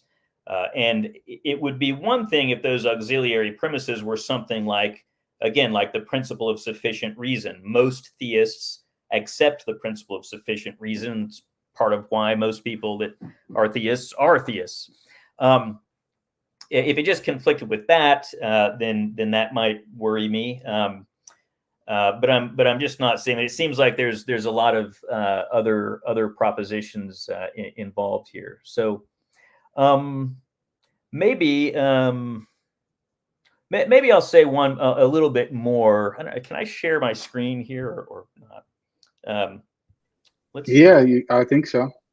Try to do it. I mean, I have a little bit of time here. Let me just share my screen here. And it's going to make me go into system preferences. All right, so I won't do that, but I'll just kind of talk through this. How about this? If we say in general, if I say if P then Q, right? What that means is this, right? So let's say we've got P and not P, Q and not Q. If I say if P then Q, I'm just ruling this out, right? I'm ruling out this box. If I say, for example, that all cats eat meat, right? So if it's a cat, it's got to be a meat eater. I'm trying to get my pen here. So it can't be a cat and a non-meat eater, right? But it doesn't follow that because it's a meat eater, right? It has to be. Sorry, it doesn't follow that anything has to be taken out of this box, right? So if it's a cat, it eats meat. It doesn't follow that if it eats meat, then it has to be a cat, right? It could be a non-cat. Similarly, if I say something like if all contingent beings or all imperfect beings have to have a cause. Okay, so all contingent beings have to have a cause, but if it's a non-contingent being, that means it might have a cause or it might not, right? So think about if you're a carnivore, you have to eat meat. If you're just a non-carnivore, it doesn't mean you have to fail to eat meat. It just means you can do either one, right? You can eat meat, you cannot eat meat. And similarly, right, what the eunomian premise is saying is it's saying that if something is divine, it has to it has to not have a cause. Well, everyone, I mean, all theists pretty much are going to agree that if something is creaturely, then it has to have a cause, right? But it doesn't follow from that if it's non-creaturely, it has to fail to have a cause, right? If it's a creature, it has to have a cause. If it's a non-creature, it could do either one, right? That's just how the logic of it works. So it's not like the Eunomian premise just follows from the principle of sufficient reason. It doesn't seem to follow. I mean, it maybe follows from accepting a certain analysis of extrinsic and intrinsic properties, but I've explained that I reject that. And again, it doesn't seem to. I mean, there don't seem to be these absurd entailments unless you add a bunch of other metaphysics that I don't agree to. So maybe the Q&A can help clarify some of this stuff, and we'll see. So I'll go ahead and end there a little early again, and maybe we'll give Jake a little more time to do his Q&A. All right, thanks, Beau. Now we'll start the Q&A cross-examination portion, which, for the record, is always my favorite portion of a debate. So we will pass the microphone to Jake first, and we'll have 10 minutes for each of you. And then after that, we'll have 5-minute closing statements. So Jake, you're on mute, just as a heads up. And so I'll pass it to you, Jake, to start cross-examination. Okay, so let me just start off with the father-cow argument, which is something that I was concerned with here. My question to you is, why is it that the divine nature produces an Ase person rather than the nature of a cow or a rock or anything else? I mean, I'm not claiming that it does. I'm just saying it's possible. What do you mean? You believe that there's an Ase divine person. Yeah. Yeah. So I'm saying, why is it that the divine nature somehow has an Ase person within it, but a cow or a rock does not? That a cow or a rock can't be Ase? Yes. Do you think that they can be? No, I mean, I would take it that a contingent being, I mean, I believe in the principle of sufficient reason, right? So a contingent being would have to have a cause. But why is it contingent? Why are cows contingent? Yeah, or rocks or anything else. So, I mean, they're physical objects. They're made up of physical parts, right? So you can take a cow and cut it up and cook it and eat it, right? Yes. Right. So does that have anything to do with the nature of the cow? Yeah. Right. So this is my point. Is that right? So this is my point. Is that the nature of the rock and the cow have to do with why it is contingent and couldn't be Ase. Mm-hmm. Okay. So then the reverse of that. Why would not Ase. Right, but then exactly. But then that would mean the reverse should also be true. But you're saying it's not, that the divine nature doesn't necessarily entail aseity. So that's the disconnect that I'm seeing. Right. So the fallacy that you're making is trying to infer the logical converse of a proposition, right? So again, from if P then Q, it doesn't follow that if Q then P, right? So let's take this square here, right? So let's say these are things that are dependent and contingent. These are things that are independent or they're necessary, right? Here's things that are uncaused and things that are caused. So the principle of sufficient reason gets rid of this box, right? It says you can't have a contingent being like a cow that doesn't have a cause, right? That's uncaused. So if it's contingent, it's got to go down here in this caused spot, right? The cosmological argument, for example, says, okay, well, you've got all these things that are caused, but they can't just be caused in a circle, and it can't go on infinitely, right? So we need to get out of this caused section to something up here that's uncaused, right? But the only thing that's uncaused is going to be a necessary being. So that's kind of how the cosmological argument says we got to get out of here. Yeah, but what do you arrive at there? That leaves this box open, right? So this box says this is something that's independent, it's necessarily existent, but it does have a cause, right? It doesn't require a cause, it just happens to have one. Just like I have blue eyes, the nature of human beings doesn't require me to have blue eyes. I just do. Yeah, I understand that, but I'm saying under your conception, an ab alio thing, meaning something that's caused, right? You're saying that it must be contingent, but not all contingent things must have a cause. I don't understand. No. So again, just back to the box. So all well, the box is not helping me at all, to be honest with you. The box is not helping me. It's logic. So I mean, if logic doesn't help, I don't know how to help you. But no, because what you're saying, Beau, what you're saying is not making any sense. Representation of the truth table for a conditional, right? I think that you're misunderstanding what I'm saying. Okay. What I said is not arguing by fallacy at all. What I'm saying to you is you're claiming that somehow the divine nature does not entail aseity. So where are you getting this magical entailment relation? You're saying that we believe in a magical entailment relation, but you believe in a magical entailment relation of somehow that the Father must have aseity, that at least one person within the category of the divine nature must have aseity. How are you arriving at that? The cosmological argument. Yeah, the cosmological argument. And how does that arrive you at a specific person, which is a father? That's the conclusion of the cosmological argument. It's not that it's a father, it's that it's a generic deity. Well, sure, it's a first cause. Yeah. No, yeah, I mean, it's a first cause, but you're getting.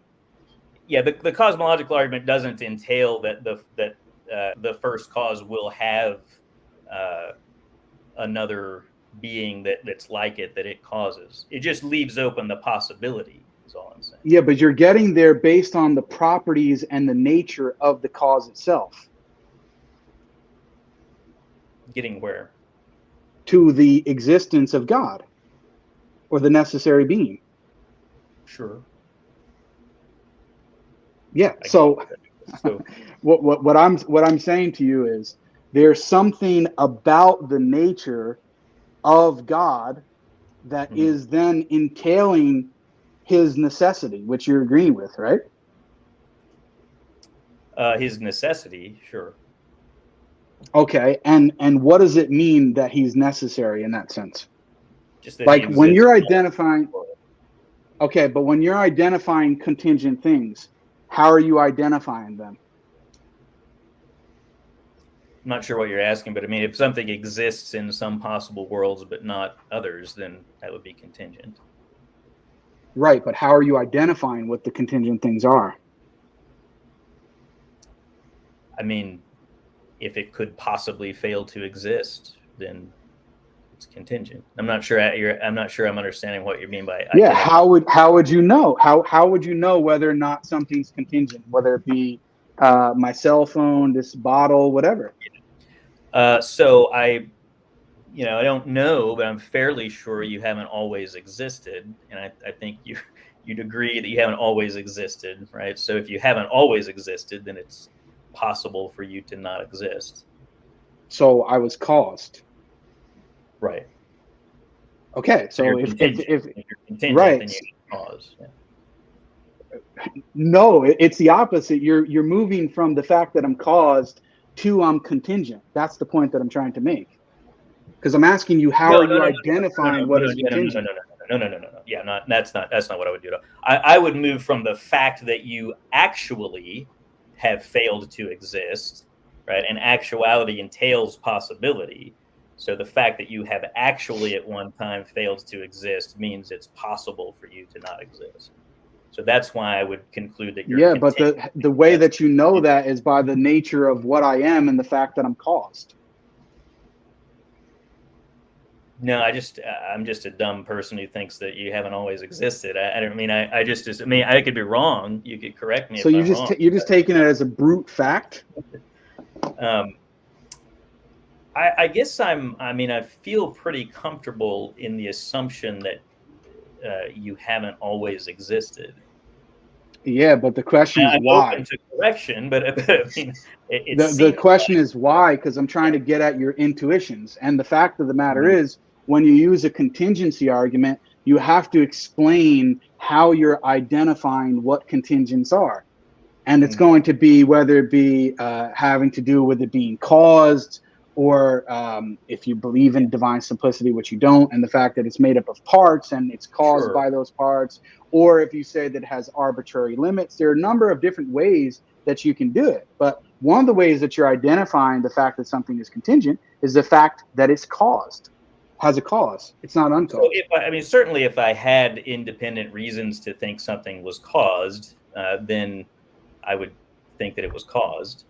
But it seems like I have good reasons to think that you are contingent.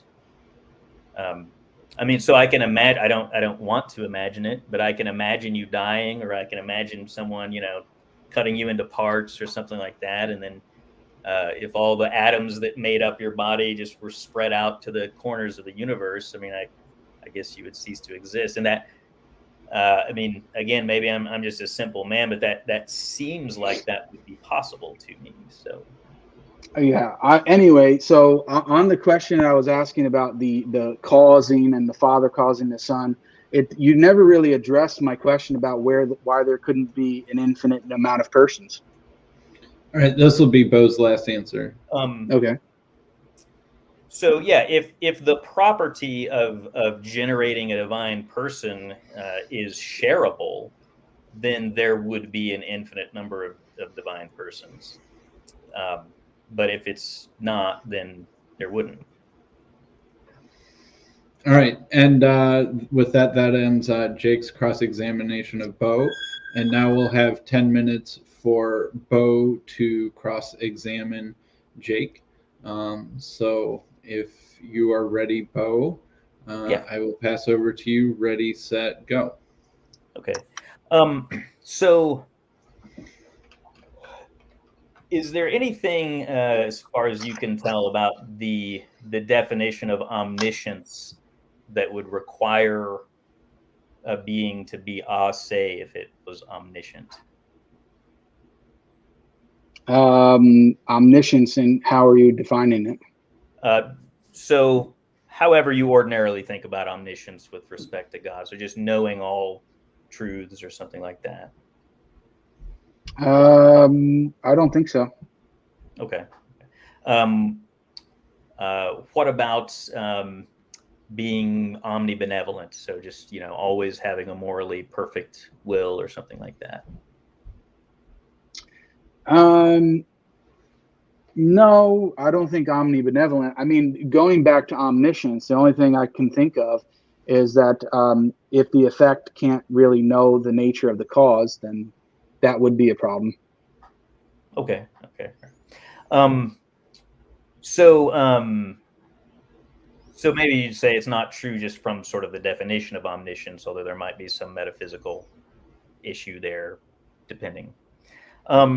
What about this? So this is sometimes, for example, Saint Irenaeus and some other church fathers put it this way. They talk about the Son and the Holy Spirit as like the right and left hands of God. So meaning sort of they're like these, causal intermediaries that God interacts with the world through.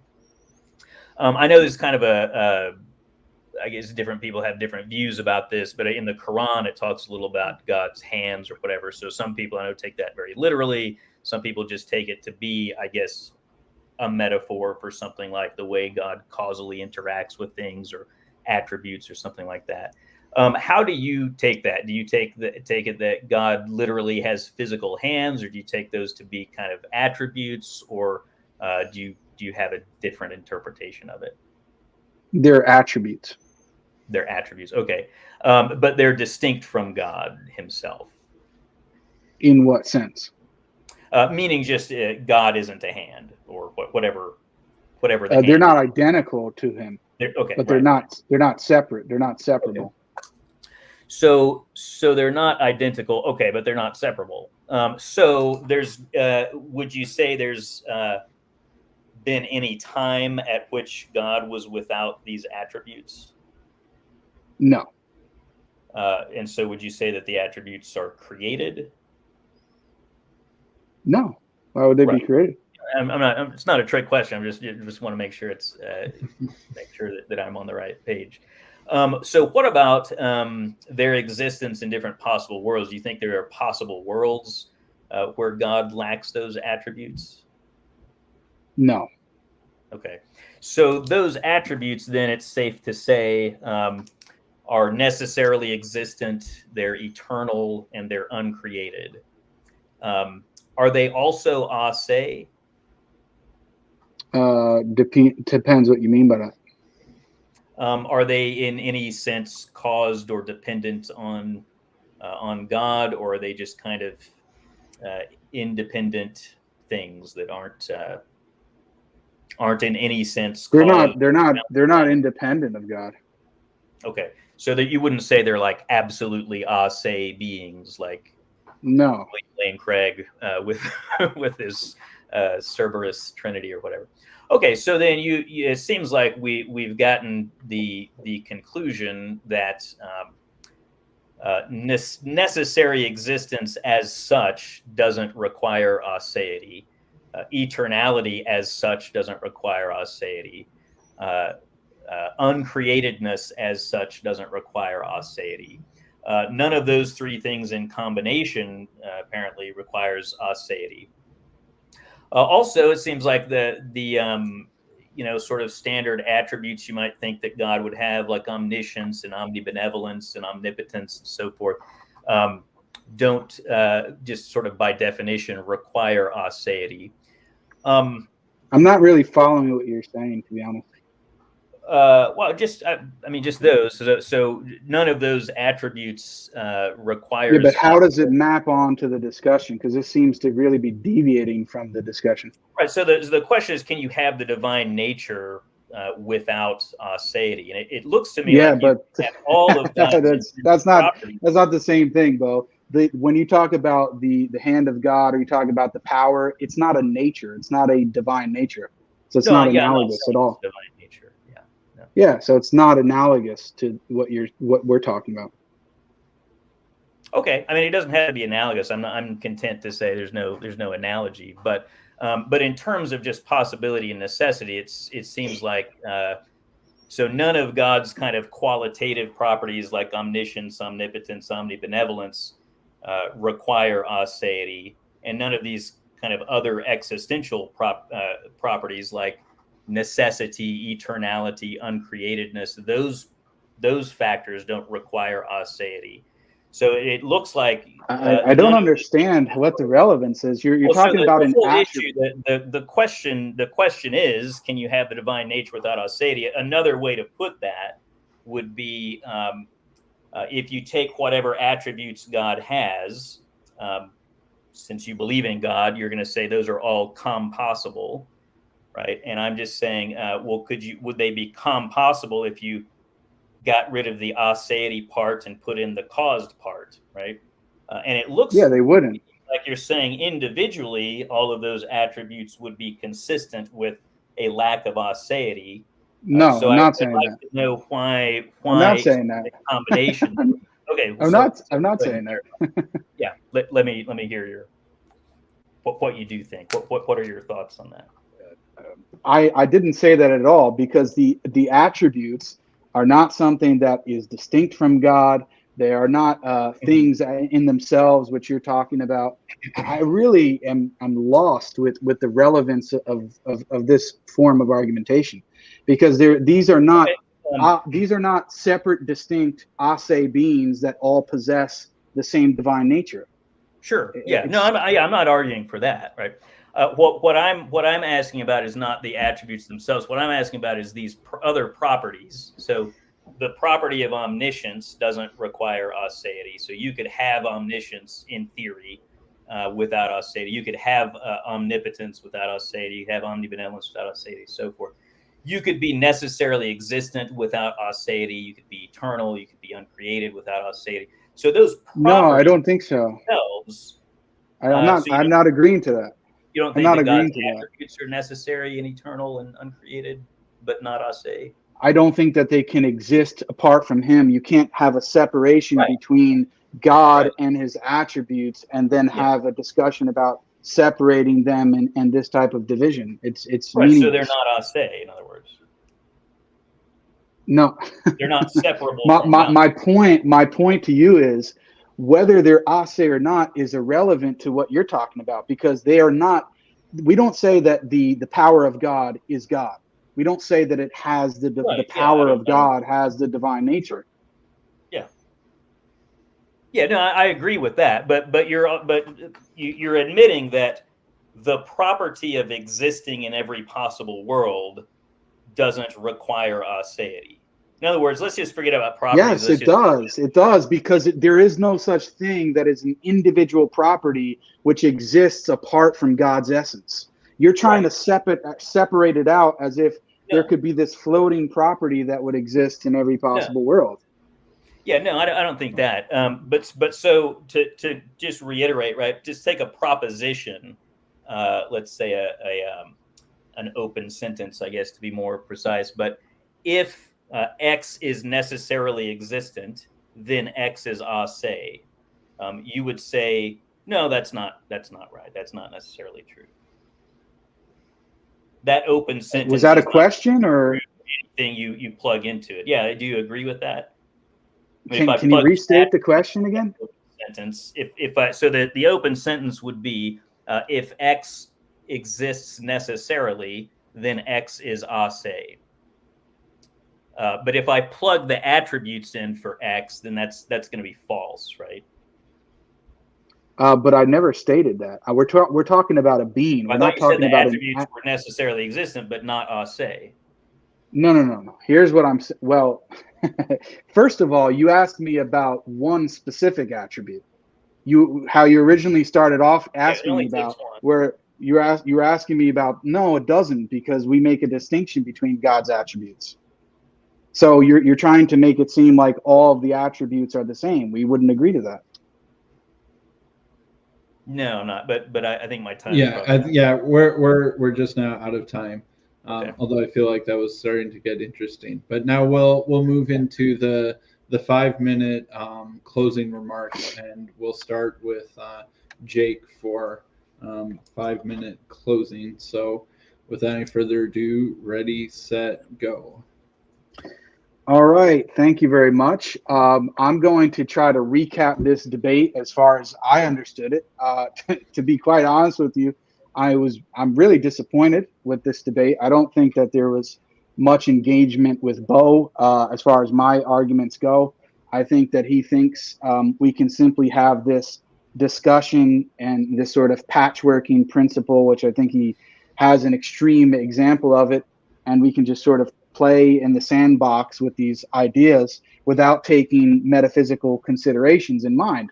I don't believe that that's the case. This is why I brought up entailments of Beau's view.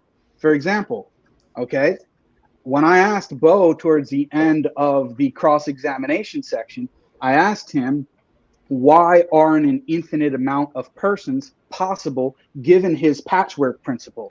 His response to that was to say, well, that the power or the potential to produce or cause another divine person is a hypostatic property, and it is not a power within a nature. The question is, well, how do you know that? You did not provide an argument for that. Now, you already affirmed, and I think really this is the end of the debate, is that if that property is shareable, then that would relate in an infinite amount of persons, but you already stated that an infinite amount of persons is impossible, and therefore that would cancel out the view. Now, in order to avoid that, you have to state that that power or property is a hypostatic property rather than a property of the intrinsic property of the divine nature. You have not shown why anyone would need to accept that. In fact, I can take it back a step sooner and reject your metaphysical, your argument that aseity is not a property of the nature, whether it be intrinsic, extrinsic, or otherwise, and say that the divine nature entails aseity, or any being that possesses a divine nature will be ase. I can take that as my position in order to avoid this other problem that is going to result on your view, in which we have an infinite amount of divine persons. What you say is, no, Jake, you should accept my view. And then when we get there, we say, no, that the property to cause another divine person is only a hypostatic property. It's not a property of the divine nature. But why should I accept that?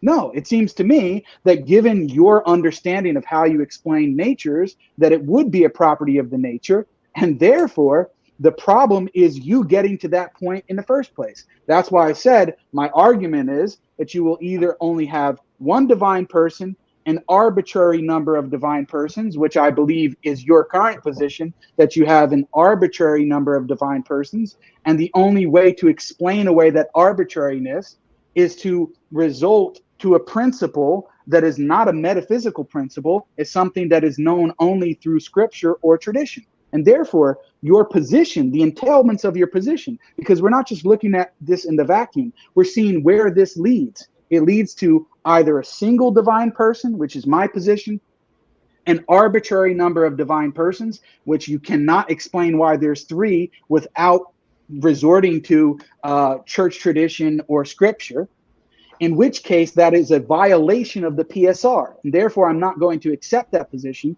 because it's arbitrary and you don't have a purely rational or philosophical argument, at least so far as I've heard, to show why either three modes of causation are impossible or why the property of causing another divine person couldn't be shareable, other than saying, well, it results in this actual infinite, which is the whole point of which I'm trying to avoid to begin with. So the position either results in an arbitrary number of divine persons, in which anything that's arbitrary is contingent, and therefore you have a collapse of contingent beings that are arbitrary, or you have one divine person, which is my position, or an infinite number of divine persons, which you've already agreed is impossible. Therefore, that question at the end of our cross-examination section, to me, has ended the debate, because as far as I can tell, you cannot answer that question from a purely philosophical perspective. It entails a contradiction, which is an actual infinite number of persons. And the only way to stop that process, which is entailed by your position, is to resort to something that is not a philosophical argument or something that is based on first principles or metaphysical laws. And I don't even know if we're going to have a second debate after this. But anyway, I appreciate Sam and Beau for participating. All right, thanks, Jake. That ends Jake's 5-minute closing statement. And now we will have a 5-minute closing statement from Beau. So without any further ado, ready, set, go. Let me apologize if I've said anything to offend you, Jake, or anything. I mean, it's a formal, structured debate, so I thought that the gloves could kind of come off. I, for one, enjoyed it. I enjoy my discussions with you. I think there's a lot of value to it. I think there's a lot more. Obviously, there's a ton here to discuss, and it would be nice if we had all day or 24 hours or something to talk about it. So, I mean, I do understand. I think there's a lot more here that would be great to talk about. To kind of address the last bit where so this issue of, so it sort of ends the debate if I say, if it's shareable. If the power to produce a divine person is shareable, then I'll admit that you get this infinite number of persons. And Jake was saying, well, there's no way kind of to stave that off except to appeal to scripture or tradition, like why I think it's a hypostatic property rather than a property of the nature or a shareable property. But the issue there, I mean, you'll notice if you were watching the debate, you'll notice that in fact, I never actually did appeal to scripture or tradition once, right? And the reason is because this is just seems to be maybe a misunderstanding of how logic works. So the issue is this, that point, right, that if the power to produce a divine person is shareable, then you get an infinite number of divine persons. What that means is, so if we negate the eunomian premise, it's not that what logically follows from it is some absurdity, or that, you know, if I was to reject, if I was to accept the eunomian premise, or let's put it this way, if you reject the eunomian premise, you think it's possible for there to be a divine son, then you get some absurdity. What the logic of it is that if you reject the eunomian premise, then you get a disjunction, right? You get either the orthodox view or an absurdity, right? And it's not incumbent upon me to prove that absurdities aren't true, right?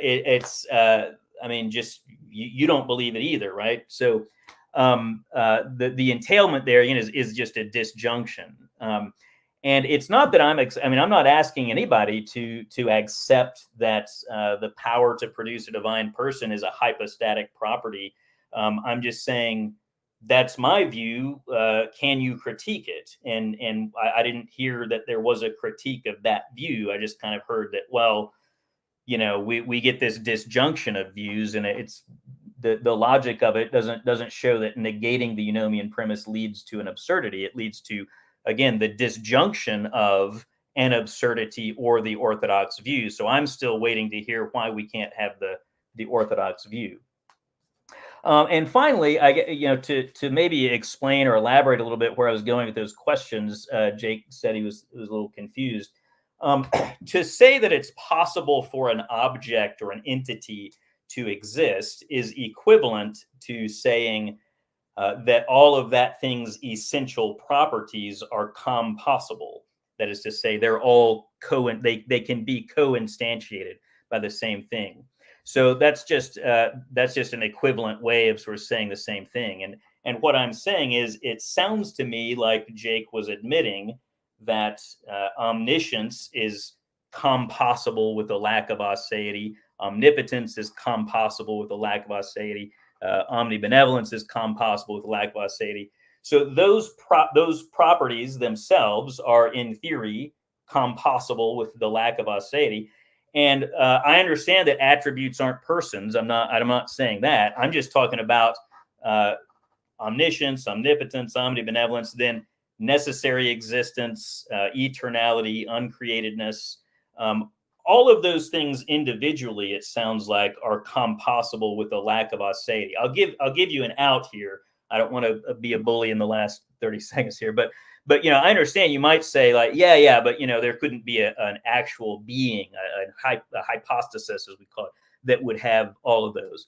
But I would just say it needs further elaboration why each of these things individually is compossible with a lack of aseity, but yet you stick them together and put them together in a person, and for some reason they're not anymore. So that it's just something we would need to kind of have more elaboration on. Maybe, again, for my part, I would love to continue the conversation, and I appreciate the debate, Jake. All right. Well, thank you very much, Jake. Thank you very much, Beau. That concludes our debate today.